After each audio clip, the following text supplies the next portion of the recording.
하나님의 말씀 구약 성경 욥기 5장 말씀입니다. 5장 1절로 끝절 27절 끝절 말씀까지 읽습니다.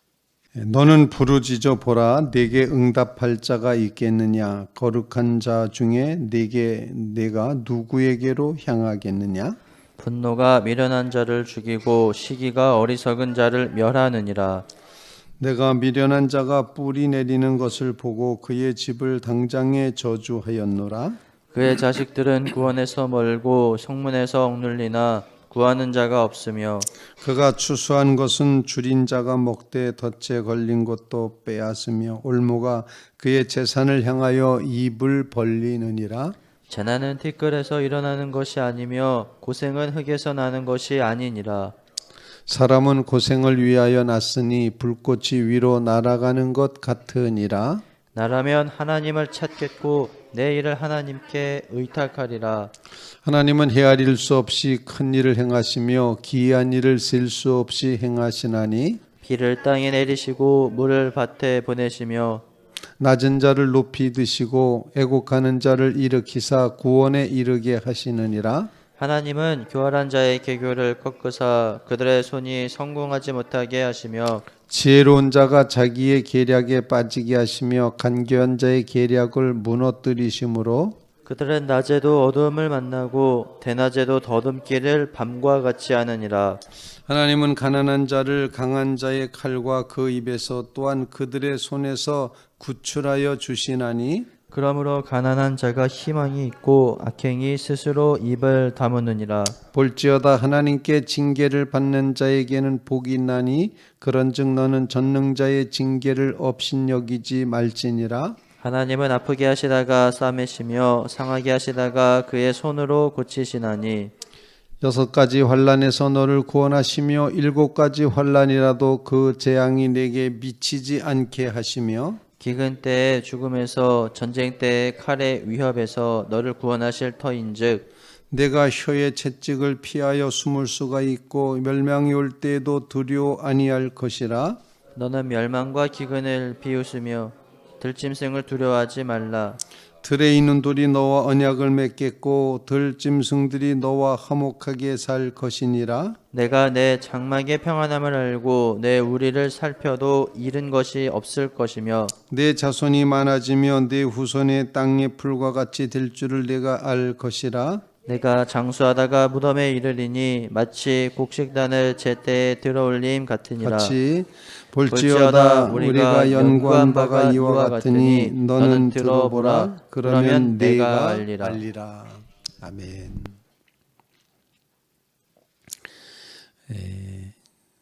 엄청난 고난의 물결에 휩싸여 있는 욥, 그를 향하여 찾아왔던 친구들 일주일 동안 아무 말도 못하고 함께 아파했던 그 세 친구 중에 제일 나이 많은 연장자 엘리바스가 오늘 말씀을 이제 하고 있는 것입니다. 욥에게 주고 있는 말입니다. 욥에게 주는 말, 그런데 엘리바스가 틀린 말을 하고 있지는 않습니다. 그런데 욥에게 위로는 되지 않는다. 이제 그런 깨달음을 갖게 되는데 엘리바스의 이야기는 그런 이야기입니다. 원인이 없이 결과가 나타나지 않는다. 지금 이제 그렇게 표현을 하면서 어려움 당하고 있는 욥의 그 어려움의 결과라는 것은 욥이 뭔가 모르지만 뭔가 원인이 있었을 것이다 라는 것입니다. 그래서 원인과 결과, 즉 인과응보에 대한 이런 원리를 가지고 욥에게 설명을 하고 있습니다. 욥이 마치 이것을 모르는 사람인 것처럼 내가 좀 알아야 되지 않겠느냐. 그래서 마지막 구절에도 그러면 네가 알리라. 잘 생각해 봐라. 그럼 너가 알 거다. 이렇게 욥을 타이르고 가르치고 설명하고 있다라는 사실입니다. 오늘 본문 말씀을 통해서 우리가 함께 기도할 제목을 나눌 수 있기를 간절히 바랍니다. 정말 원인이 없이는 결과가 없다. 이렇게 생각되는데 그 원인은 바로 하나님이시다라는 걸 우리가 깨달아야 된다는 것입니다. 하나님이 모든 일의 출발점이고 하나님이 모든 일의 이제 원인이시고 근원이시다. 그래서 하나님은 모든 것을 주관하시고 섭리하시고 하나님은 모든 것을 계획하시고 경륜하신다. 이런 사실을 우리가 꼭 깨달아야지 된다 생각을 합니다. 우리 6절과 7절 말씀을 함께 읽어보도록 하겠습니다. 6절 7절입니다. 시작. 재난은 티끌에서 일어나는 것이 아니며 고생은 흙에서 나는 것이 아니니라. 사람은 고생을 위하여 났으니 불꽃이 위로 날아가는 것 같으니라. 지금 재난과 고생을 겪고 있는 욥, 그것은 그냥 티끌에서 저절로 생기는 것이 아니었다. 원인이 있었다. 원인이 있어서 결과가 있는 것이다. 고생하는 것도 그냥 흙에서 저절로 나온 것이 아니다. 뭔가 원인이 있다. 이 원인이 있다는 사실을 지금 암시하면서 내가 지금 고난당하고 있는 것은 뭔가 잘못한 게 있기 때문이지라고, 원인이 있기 때문이지라고 하는 그런 원리로 이제 이 엘리바스가 말하고 있다는 것입니다. 우리는 원인의 그 중심에 원인이 바로 하나님이시라는 사실을 꼭 기억하면서 하나님이 모든 일을 주장하시고 하나님이 모든 일의 원인이 되시고 하나님이 모든 일을 섭리하시고 경륜하신다. 그래서 전체가 다 하나님의 역사다라는 깨달음을 가지고 살아가야 될 줄로 분명히 믿습니다. 하나님이 하셨다. 하나님이 이루실 것이다. 하나님이 최고이시다. 하나님이 역사하신다. 이렇게 우리의 삶의 모든 것, 그것이 아픔이든 기쁨이든 슬픔이든 즐거움이든 이 모든 것들이 다 하나님이 하시는 것이다 라는 이 깨달음, 우리의 삶의 중심이 하나님이십니다 라는 고백을 이 새벽에 다시 한번 하시면서, 솔직히 우리가 만나고 있는 환난이 있다면, 재난이 있다면, 고생이 있다면, 근심이 있다면 이 모든 것을 통해서도 우리는 하나님을 향할 수밖에 없는 존재다. 이 깨달음을 간직하시며 하나님만을 향하겠습니다 결단하는 귀한 새벽이 꼭 되시기를 간절히 바랍니다. 이해가 안 되더라도 하나님을 향해야 되는 것이 당연한 것입니다. 그리고 하나님 앞에 말씀드리는 하나님, 이해가 안 됩니다. 이해가 안 됩니다. 이해가 안 되지만 그래도 우리는 하나님을 의지하고 하나님을 따라갑니다. 바로 이런 고백이 우리에게 꼭 필요하다 생각을 합니다. 하나님이 원인이시다. 하나님이 모든 것의 출발점이시다. 이 믿음은 굉장히 귀한 믿음입니다. 무슨 일이든지 하나님과의 관계에서 그 모든 것을 파악하는 것이 믿음이기 때문입니다. 어떤 일도 하나님과의 관계에서 여러분들이 이제 그 관계를 묵상하고 파악해가는 그런 믿음 허락해 주시옵소서. 어떤 일을 만났는지 하나님과의 관계에서 보겠습니다. 가난하든지 부하든지 어떤 어려움을 만나든지 기쁜 일을 만나든지 이 모든 일을 다 하나님과의 관계에서 파악하겠습니다. 하나님이 모든 것 되십니다. 이 신앙 고백으로 굳건히 서게 해 주십시오. 주님 앞에 간구하는 귀한 새벽 되시기를 간절히 바랍니다. 이렇게 어려움 당하고 있는 욥을 향해서 이제 엘리바스, 경험주의자라 그랬죠. 제일 연장자, 나이가 많아 보이는 이 엘리바스는 정말 이렇게 타이르고 있습니다. 뭐라고 타이르는 거니? 그렇게 어려움을 겪을 때 하나님께 부탁해, 하나님께 맡겨, 하나님께 의지해 라고 그렇게 말하고 있습니다. 오늘 본문 말씀 8절 말씀 같이 한번 읽어보겠습니다. 8절 9절 이렇게 읽겠습니다. 시작. 나라면 하나님을 찾겠고 내 일을 하나님께 의탁하리라. 하나님은 헤아릴 수 없이 큰 일을 행하시며 기이한 일을 셀 수 없이 행하시나니. 엘리바스가 틀린 얘기 안 하고 있죠. 정말 맞는 얘기만 하고 있습니다. 그러면서 이렇게 말합니다. 내가 너의 입장이라면, 너의 입장이 너처럼 이렇게 고난받고 막 악창이 나고 지금 잿더미 위에 앉아있고 어찌할 바를 몰라하는 그 통증 가운데서 괴로워하고 그러는 입장, 너의 처지에 내가 있었다면 이라고 말하는 겁니다. 야, 나라면 하나님을 찾았을 거야. 나라면 하나님께 의탁했을 거야. 그렇게 찾고 의탁하는 그 하나님은 어떤 하나님이시냐? 모든 것을 다 돌보시고 섭리하시는 하나님이시다. 그래서 계속해서 그렇게 말하고 있습니다. 하나님은 헤아릴 수 없이 큰일 행하시고 기이한 일을 셀 수 없이 행하시고 비를 땅에 내리시고 물을 밭에 보내시고 낮은 자를 높이 드시고 곡하는 자 일으키시고 구원에 이르게 하신다. 그리고 하나님은 교활한 자는 꺾으시고 그 손이 성공하지 못하게 하고 지혜로운 자는 지혜롭다 하는 자는 자기 계략에 빠지게 하시고 간교한 자의 계략은 무너뜨리시고 낮에도 그들을 향하여서 하나님은 낮에도 어둠을 만나게 하시고 대낮에도 더듬게 하시고 하나님은 가난한 자를 강한 자의 칼에서 입에서 그리고 그들의 손에서 구출해 주신다. 그러므로 가난한 자는 희망이 있고 악을 행하는 자는 스스로 입을 다물 수밖에 없다. 하나님이 하시면 나 꼼짝 못한다. 이렇게 말하고 있습니다. 나라면 하나님을 찾겠다. 나라면 하나님께 의탁하겠다. 너무도 아주 훌륭한 말임에도 불구하고 문제는 욥에게는 위로가 안 됐다는 사실입니다. 자, 우리도 마찬가지로 이 말씀을 읽으면서 우리는 하나님을 찾고 하나님께 의탁하는 일은 누구나 다 해야지 될 일이다 생각을 합니다. 여러분 하나님을 찾으시기 바랍니다. 찾으라 그러면 찾을 것이요. 두드리라 열릴 것이요. 이렇게 표현하고 있습니다. 구하라 얻을 것이요.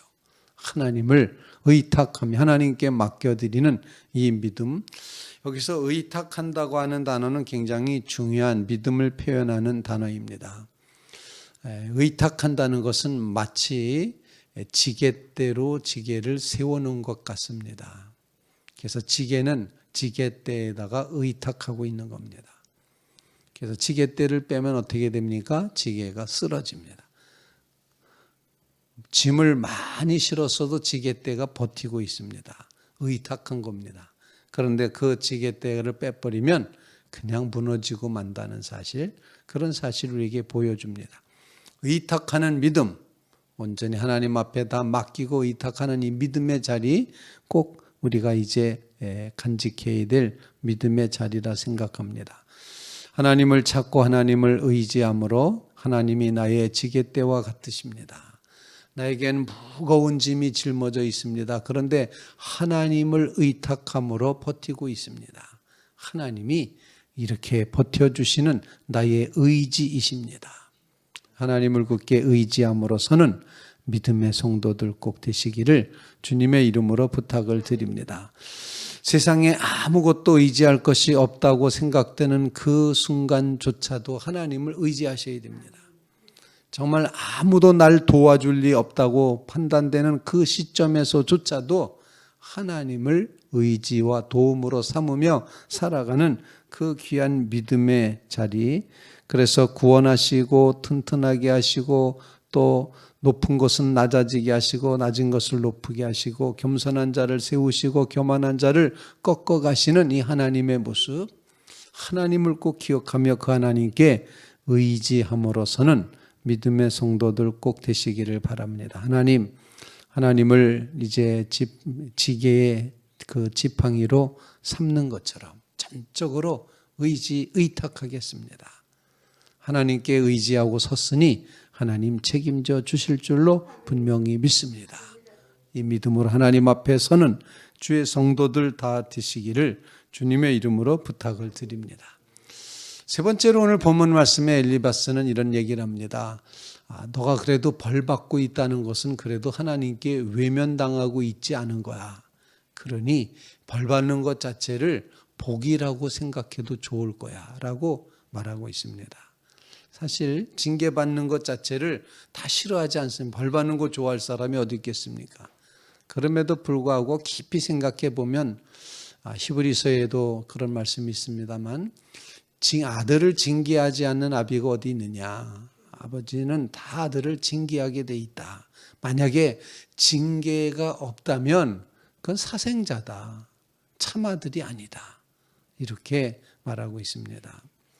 징계가 없을 수 없다. 그러면서 그 징계를 받는 그런 모습이 정말 참 아들이기 때문에 징계하시는 것 아니겠느냐. 그렇게 놓고 보면은 고난받는 것, 징계받는 것도 복일 수 있다.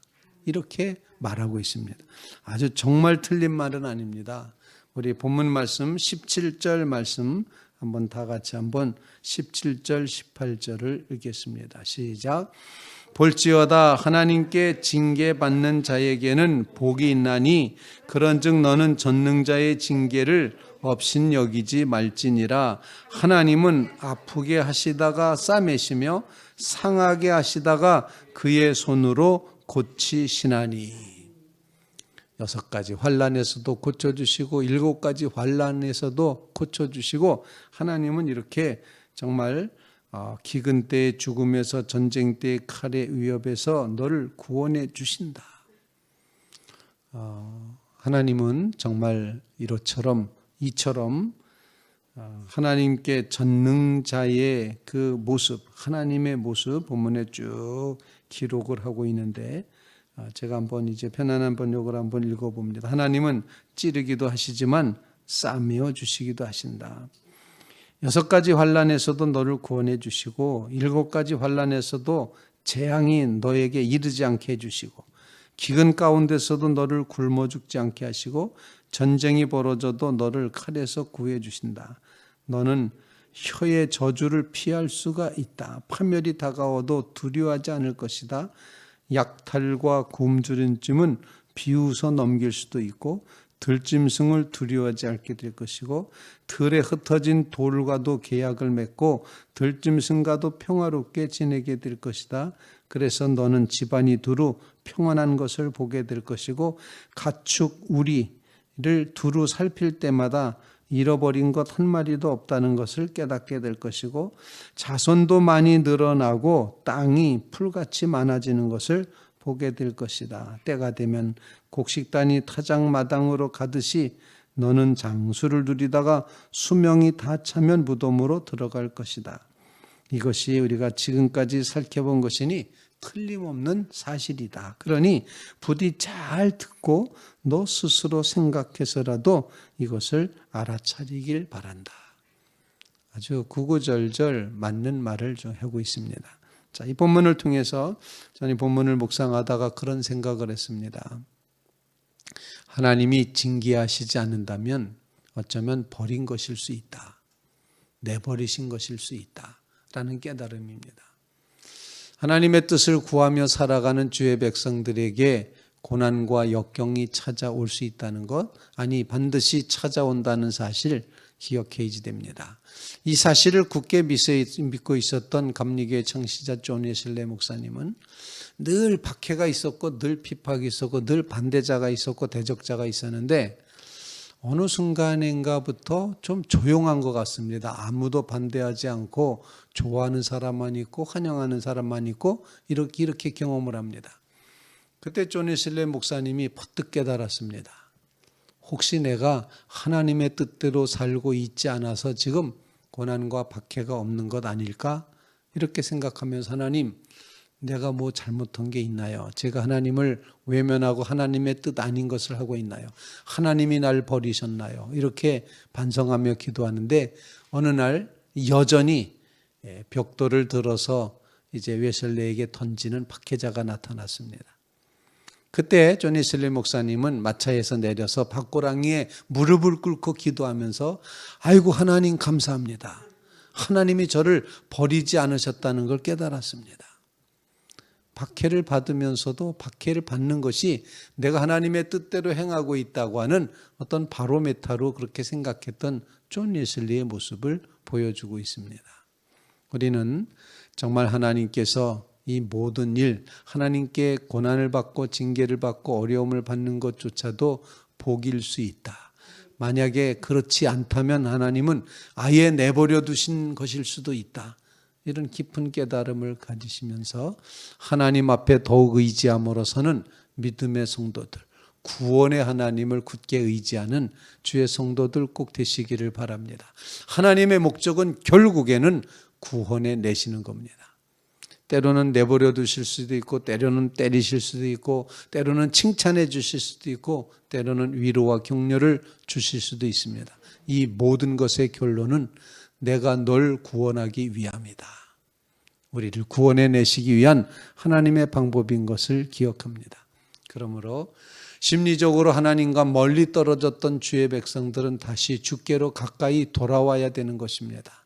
나 주를 멀리 떠났다. 이제 옵니다. 고백하면서 하나님 앞에 더 가까이 나아가시는 믿음의 성도들 다 되시기를 주님의 이름으로 부탁을 드립니다. 같이